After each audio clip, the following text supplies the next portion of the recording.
예, 오늘은 두 번째 시간, 학기말 총정리입니다. 자, 기계 작업 시 안전수칙에 관련된 문제입니다. 예, 여러분 책 220페이지를 봐주세요.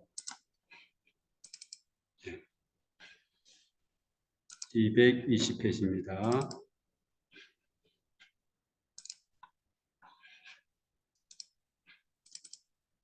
예, 220페이지 보면 이런 내용이 있죠. 기계 작업 시 안전수칙 이렇게 되어 있습니다. 예, 우리 1학기 때 용접 시간에 했던 것과 중복되는 것이 많이 있어요. 한번 읽어보죠. 위험 방지 시설, 차단 장치 등 방호 장치가 설치되어 있는지 확인한다. 기계를 운전하기 전에 근로자 배치 및 교육, 작업 방법, 방호 조치 등 필요한 안전 사항을 확인한다. 위험 우려가 있는 구역에 출입하지 않는다. 기계 기구 설비에 설치한 방호 장치를 해제하거나 사용을 정지하지 않는다. 예. 기계가 이상이 있으면 자동으로 멈추게 하는 장치들이 안전장치로 되어 있는데 이게 자꾸 오적당을 하거나 작업하는데 불편하다 걸 꺼버리는 경우가 있어요. 그러다가 사고가 날 수 있죠. 안전모 작업복을 착용하며 날이 있고 특히 회전하는 기계를 다룰 때는 각별히 유의를 한다. 청소나 장비를 교체할 때 기계 동작을 완전히 멈추고 작업을 해야 됩니다. 네, 이런 내용들을 꼭 알아두기 바랍니다. 다음, 전기 작업 시 안전수칙과 관련 없는 것을 이것도 아까 조금 전에 220페이지에 있었죠? 예, 여기 나옵니다. 전기 작업. 예, 한번 읽어볼까요? 전기 작업 시 마음의 평정을 유지하고 신중하게 작업한다. 예. 이 전기는 눈에 보이지 않기 때문에 막 급하게 작업하다가 사고가 날 수 있거든요. 그래서 마음의 평안한 상태. 예. 너무 급하게 하지 않도록 이렇게 작업한다. 간편한 작업복과 안정자구를 착용한다. 전기기구를 사용한 후 전원 플러그를 뽑는다. 전원 플러그를 뽑아놓습니다. 날씨가 흐리거나 땀이 났을 때, 즉 수분이 많을 때 특히 감전사고에 유의한다. 전로 개방식, 즉 전기가 흐릴 때는 고압 고무장갑을 착용하며 정전 확인, 정전이 됐다 이거죠. 그래서 전기가 안 들어왔다 이런 거 확인할 때는 사용 전압에 적합한 검지기를 사용해서 각 선로마다 충전 여부를 확인한다. 가능한 활선 상태에서는 작업을 금하며 부득이한 경우 활선 작업용 안전장구를 착용한다. 활선이라는 것은 전기가 지금 흐르고 있어요. 이런 상태는 상당히 위험하죠.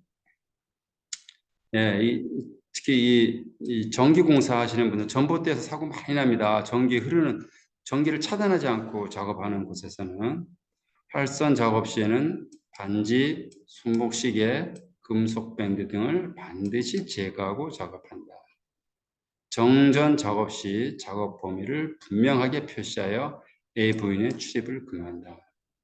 주상 작업이나 사다리를 이용하여 작업할 때는 특히 추락 사고에 유의한다. 이런 것들을 유의해 주기 바랍니다. 다음 해상 문제 3번입니다. 재해 예방을 위한 안전 대책은 반드시 존재하며 재해 방지를 위한 안전 대책에는 기술, 교육, 관리가 중요하다. 이 중에서 관리적 대책으로 옳은 것은 223페이지에 열거가 되어 있었어요. 그렇죠? 223페이지. 220, 예, 여기 있습니다. 네, 다시 한번 볼까요? 그 수업 시간에도 많이 강조했던 겁니다. 산업재해는 반드시 예방이 가능합니다. 그래서 예방 가능한 원칙이다. 이게 1번이었죠. 예방 가능하다. 두 번째는 원인 계기의 원칙. 분명한 원인이 있다. 분명한 원인이 있다는 거죠. 세 번째는 손실 우연의 법칙. 그러니까 손실이 생기면 우리가 예상하는 것보다 훨씬 더 큰 피해가 발생한다는 거고, 그다음에 대책 선정의 원칙이 바로 이겁니다. 뭐냐면 여기 있죠. 기술, 교육, 관리가 중요하다. 그래서 기술적인 대책으로는 선생님이 수업 시간에 예를 들었던 것처럼 샤링 머신, 쇠를 자르는 그런 기계 같은 경우는 사람의 손이나 신체가 들어가면 기계가 무조건 작동을 멈추게 하거든요. 그런 것처럼 안전 설계를 하거나 작업 행정의 개선을 하거나 안전 기준의 설정을 하거나 환경의 설비, 개선, 점검, 보존 등 이런 것들을 통해서 기술적으로 대처를 하는 거고요. 교육적인 대책은 여러분 1학기 때 선생님한테 교육 많이 받았죠. 용접실에 대한 안전교육, 안전교육. 또 어떻게 해요? 실제로 용접실에 가서 안전보호구를 다 착용하는 것을 훈련을 실시하고 그런 것을 입고 5분 이상 입게 하고 막 그랬죠. 훈련을 실시하는 거예요.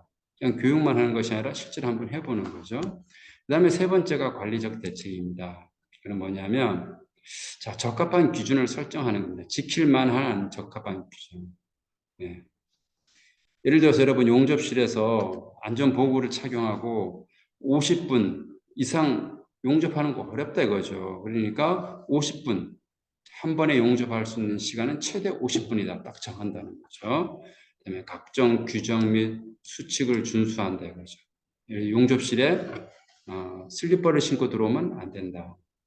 반드시 운동화, 발등을 보호할 수 있는 덮개가 있는 신발을 신고 와야 된다. 용접 부스에 들어갈 때는 반드시 안전화를 신어야 된다. 이런 것들 각종 규제나 수칙을 제정하고 그걸 지키는 거죠. 그리고 전 종업원의 기준을 맞춰서 이해를 하도록 하고 그다음에 또 한 가지는 경영자 또 관리자 이런 사람들이 솔선수범해야 돼요. 선생님이 여러분한테 용접실에서는 운동화 신어야 됩니다 하면서 내가 슬리퍼를 신고 막 돌아다니면 안 되잖아. 그죠? 그래서 선생님도 용접실에서 여름에 더웠지만 계속 작업화를 신고 있었죠. 부단한 동기부여와 사기 형성. 예. 여러분 이거 지켜야 됩니다. 지키기 좀 어렵지만 덥지만 이 보호 장구를 다 착용해야 됩니다. 그래서 계속 그렇게 하도록 독려를 하는 거죠. 자, 그래서 이런 내용이 해당될 수 있습니다. 다음 산업재해 보상은 무엇이 있습니까? 예, 산업재해 보상. 우리가 산업재해를 당하지 말아야 되겠지만 어쩔 수 없이 산업재해를 당하게 됐다. 그럴 때 우리가 받을 수 있는 보상은 뭐가 있냐? 229페이지에 있습니다. 크게 6가지가 있다고 했어요. 6가지를 좀 잘 알아두고 여러분 수업 시간에 이걸 다 선생님이 유인물 나눠주고 적도록 했었잖아요. 네. 자, 여기 보세요. 제일 먼저 네, 여기 보세요. 근로자가 업무상의 재해로 당했을 때 업무상입니다. 업무상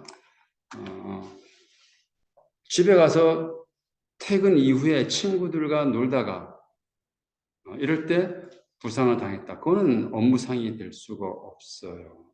예. 자, 그럴 때 근데 이런 거는 업무가 될 수 있어요. 자, 회사에서 하루에 8시간을 근무하는데 그 중에 1시간은 휴게 시간을 줍니다. 쉬는 시간을 주죠. 그 쉬는 시간에 쉬다가 동료 직원들끼리 간단한 족구를 하기로 했다 이거죠. 그러다가 사고를 당했어요. 이런 거는 업무상이 가능합니다. 업무상이. 네. 어쨌든 그럴 때 산업재해 보상 보험을 통해서 휴업급여, 상병보상연금, 간병급여, 요양급여, 장애급여, 유족급여 및 장의비 등을 보상받을 수가 있다 그랬어요. 그래서 종류가 제일 첫 번째가 휴업급여예요. 휴업급여. 이게 제일 첫 번째죠. 뭐냐면 업무상 다쳐서 일을 못해 혹은 병에 걸렸어요. 그럴 경우에 생계는 유지해야 되잖아요. 그죠?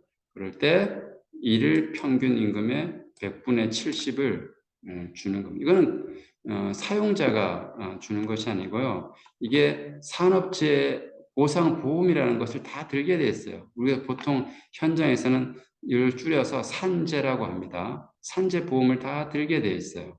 그래서 그 보험에서 이렇게 휴업급여를 지급을 하는 겁니다. 그다음에 상병 보상연금, 그다음에 간병급여, 그다음에 요양급여, 장애급여, 제일 뭐 이런 일절들이 있어서는 안 되겠지만 사망했을 때 유족급여 이런 것들이죠. 여러분 이 내용들은 꼭 한 번씩 읽고 별로 어렵지 않아요. 그리고 이 내용들을 다 암기할 필요는 없어요. 보통 아주 많이 이루어지는 것이 휴업급여가 많이 이루어집니다. 휴업급여가. 간병급여는 본인이 몸을 혼자 가눌 수가 없을 정도로 간병인의 보호가 있어야 될 정도로 심한 거죠. 그죠? 예를 들어서 회사에서 다쳐서 다리가 부러졌다. 그러면 다리에 기부스를 하고 2달 동안 일을 못할 수가 있잖아요. 그죠? 근데 휴업급여는 받겠죠, 당연히. 근데 간병급여는 필요 없을 수 있잖아요. 그죠? 혼자 다 활동하니까. 기부스하고 혼자서 다 일하니까. 예, 문제가 없겠죠. 장애급여는 다 치료하고 났는데도 장애가 남아요. 뭐, 이거는 장애가 1급이냐, 2급이냐, 3급이냐, 이 급수를 이제 의사가 정합니다. 거기에 따라서 급여를 주는 겁니다. 자, 다음 10번째 노동조합의 의미와 역할 237페이지를 봐주세요. 237페이지 쭉 넘어가세요.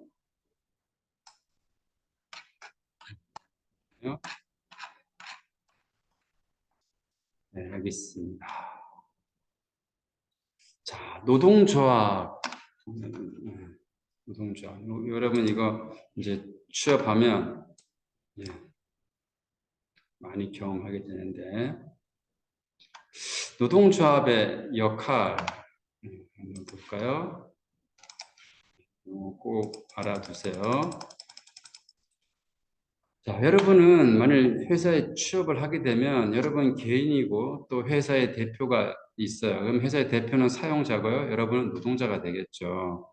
근데 일반적인 보면 근로계약을 작성할 때 사용자보다 노동자가 지위가 좀 낮죠. 그죠? 아무래도 회사의 대표가 더 우월적인 지위를 갖게 되죠. 그러니까 한 개인이 회사를 상대로 해서 권리를 주장하기 어려우니까 노동조합이라는 걸 만들어서 노동자들이 다 조합을 만들어서 그 조합을 통해서 노동자의 권리를 보호할 수 있도록 법적으로 보장하고 있습니다. 그래서 여기 보면 노동자가 주체가 되어서 자주적으로 단결해요.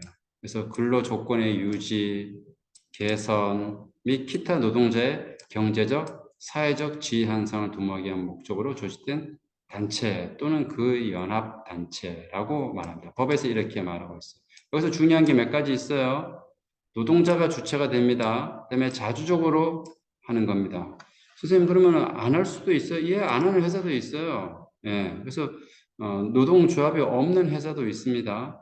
예, 대표적인 게 우리나라에서는 삼성전자가 노동조합이 없어요. 우리나라 헌법은 근로자에게 단결권, 한 사람 한 사람이 아니라 우리 회사 노동자들이 2,000명이다. 2,000명이 단결할 수 있어요.